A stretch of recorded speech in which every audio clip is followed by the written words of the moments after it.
एक बड़े ही बुजुर्ग नेक इंसान दुनिया तो चले गए ने। उन्हों का नाम है बाबा जी इशफाक अहमद।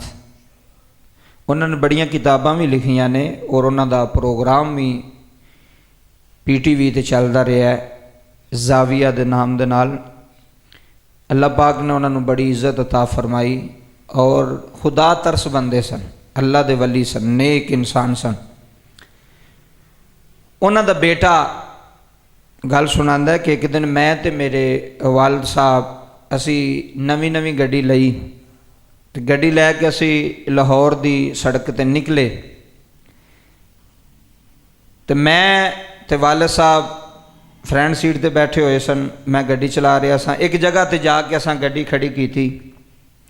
पिछू एक बंदा मोटरसाइकिल वाला आया तो उन्हें आके ना खलोती गड्डी नूं ना टक्कर मार कड्डी। गड्डी खलोती सी, नवी गड्डी सी, उन्हें आके पिछू टक्कर मार कड्डी गड्डी नूं। कहंदे ने इशफाक अहमद साहब दे बेटे कहन लगे कि मैनू बड़ा गुस्सा चढ़िया कि साड़ी गलती भी कोई नहीं, सड़क ते खलोती गड्डी नूं इन्हें पिछू टक्कर मार दी है तो नुकसान कर छड़िया। कहंदे मैं गुस्से दे नाल ना लाल पीला होके जल्दी जल्दी गड्डी तो थले उतरिया। थले उतर के तो मैं उन्होंने ना बाजू तो फड़ लिया जिन्हें पिछू ना मोटरसाइकिल मारी सी। मैं उन्होंने कह रहा भी ए तू की कीता साडे नाल, साडी गड्डी सारी तबाह कर छड़ी, तू पिछू नुकसान कर छड़िया लखां दा। वो की कहन लगा, वो डर गया, मजदूरदार बंदा सी, गरीब बंदा सी, वो डर गया पिछू। वो कहन लगा बाऊ जी जान दो मेरे को गलती हो गई है तो मैनू अल्लाह वास्ते माफ़ कर दियो। की करो अल्लाह वास्ते मैनू माफ़ कर दियो तो मेरे को गलती हो गई। कहते मैं उन्होंने कहा नहीं जिथे दा तू है मैं तेनों नाल लैके जाना है, तू जिहड़ा नुकसान किया नुकसान तू भरना है तो फिर तेरी जान छुटनी है, इंज तेरी जान नहीं छुटनी। बड़े इंज दे लोग होंदे ने जिहड़े नुकसान करके कहते हैं जी अल्लाह वास्ते माफ़ कर दियो। कहते मैं उहदे नाल ना सख्त लहजे नाल गुफ्तगू पे करना सा, सख्त गल्लां पे करना सा, गुस्से दे अंदर सा। कहते ने अजे मैं उन्होंने फड़िया ही गुस्से दे अंदर गल्लां पे करा तो वह मैनू कहंदा जी बाऊ जी अल्लाह वास्ते मैनू की कर दियो, माफ़ कर दियो। कहते ने मैं होर गुस्से नाल बोलन लग पिया, होर सख्त लहजे नाल बोलन लग पिया। अक्सर तुहानूं पता रोड ते जांदियां कोई गड्डी लग जाती है तो वह जिहड़ा फिर माड़ा बंदा हुंदा जिहड़ा फिर उहदा हाल हुंदा फिर उहनूं ही पता है। ये बड़ी वड्डी गल है। इशफाक साहब ना गड्डी तो थल्ले उतरे। हुण उन्हां दा बेटा गुस्से दे नाल पिया बोलदा सी, उहनूं कहंदा सी तू नुकसान भरना है। बाबा जी इशफाक अहमद साहब थल्ले उतर के ना तो बेटे नूं कहन लगे तुसी जाके ना गड्डी च बवो। गुस्से दे नाल अपने बेटे नूं तुसी गुस्से नाल कहन लगे भी बाबा जी वेखो इन्हां किन्ना नुकसान कर छड़िया, अगर मैं वेचण भी जावां 3-4 लाख दा मेरा नुकसान हो गया तो तुसी मैनू पे डांटदे हो, मैनू पे आंदे हो तू गड्डी च बह। कहन लगे कि मैं उस दिन पहली बारी बाबा जी इशफाक अहमद साहब नूं गुस्से च वेख्या कि मैनू कहन लगे तुसी बवो मैं कर लै नाल। मेरी बांह फड़ के ना तो मैनू गड्डी च विच आके ना लिया के बिठा छड़िया तो आप ही ना कहते ने मैं गड्डी का शीशा थले किया भी बाबा जी इशफाक अहमद साहब उहदे नाल की गल करदे ने, की गुफ्तगू करदे ने। कहते ने उन्होंने जाके ना कोल जाके कहन लगे पुत्र तू परेशान ना हो, ये गुस्से वाला मेरा पुत्र है तो तेरे नाल कोई वादा घटी जाने की गल की है तो जा तेनों असीं अल्लाह वास्ते माफ़ कर छड़िया। की कीता अल्लाह वास्ते। यह सबक इस गल के अंदर सबक सीखना है, मैं भी तो तुसी भी। जा अल्लाह वास्ते मैं तेनों माफ़ किया। इन्नी गल करके ना तो वह गड्डी दे विच आके बह गए तो कहते ने मैं वालिद साहब नूं कहा बाबा जी तुसी उहनूं माफ़ कर छड़िया एड्डी जल्दी, इन्ना नुकसान कर छड़िया। कहन लगे पुत्र गल सुन, उन्हें तेनों की कहा सी? उन्हें कहा बाबा जी मैनू उन्हें कहा भी अल्लाह वास्ते मैनू माफ़ कर दे तो तू अगू की किया? कहते जी मैं उन्होंने कहा भी मैं तेनों माफ़ करना, कोई नहीं मैं नुकसान भरना जिहड़ा तू नुकसान किया। कहन लगे पुत्र 1 मिनट वास्ते सोच, उन्हें तेनों कहा अल्लाह वास्ते मैनू माफ़ कर दे, तू अगू कहना पे मैं तेनों माफ़ करना नहीं। कहन लगे पुत्र अगर यही जुमला अल्लाह मेरे ते तेरे वास्ते बोल दे भी मैं तेनों माफ़ नहीं करना तो फिर कित्थे जाएंगे?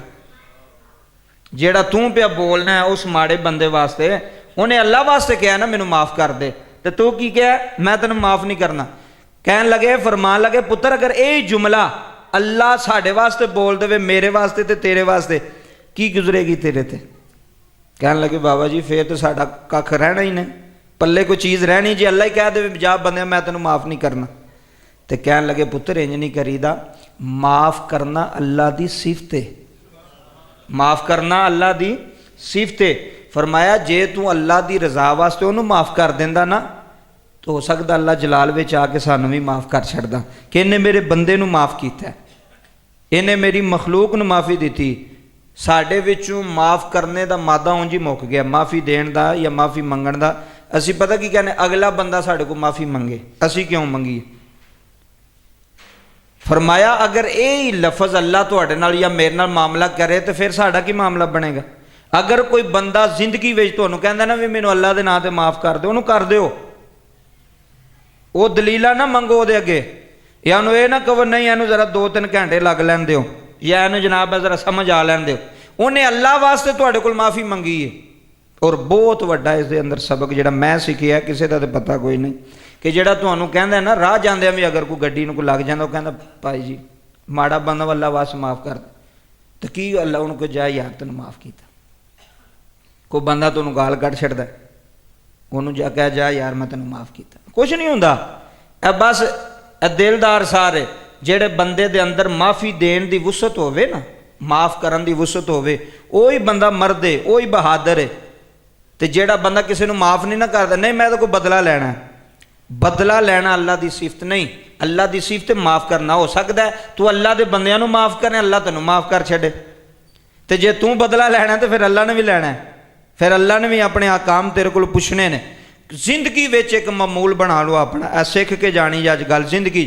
बड़ा वड्डा भी किसी जुर्म किया होवे ना, तुहाडा नुकसान किड्डा वड्डा भी कर छड़े, जे तुहानूं कह छड़े ना भी अल्लाह के नां ते मैनूं माफ़ कर दे, फिर आसमान वाल वेख के आखी मालका इन्हें तेरे नां ते आख्या जा मैं तेरे नां ते इहनूं माफ़ कर छड़िया, जा मैं तेरे नां ते माफ़ कर छड़िया। जिहड़ा बंदा माफ़ करदा ये बहुत वड्डी सिफत माफ़ करना, किसी नूं भी किसी गलती तो भी माफ़ करना। हुण बंदे पता की आंदे ने, यह भी बड़ा वड्डा जुमला, बंदे ने एक बारी माफ़ करिए, 2 बारी करिए, 3 बारी करिए, कितनी बारी करिए, यह भी सुन लो शरीयत की आंदी है। वे तुसी अपने मतहत ने 1 बारी माफ़ करना, 2 बारी करना, 3 बारी करना, कितनी बारी करना जी।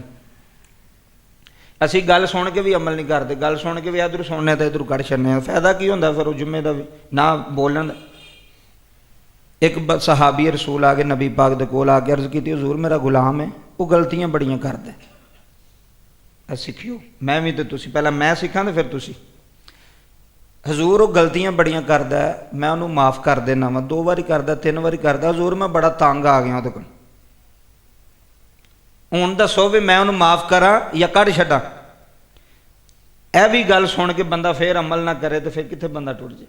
नबी करीम सल्लल्लाहु अलैहि वसल्लम ने फरमाया तू आना पै ना मैं एक दिन विच कितनी बारी माफ़ करा उहदी गलती नूं।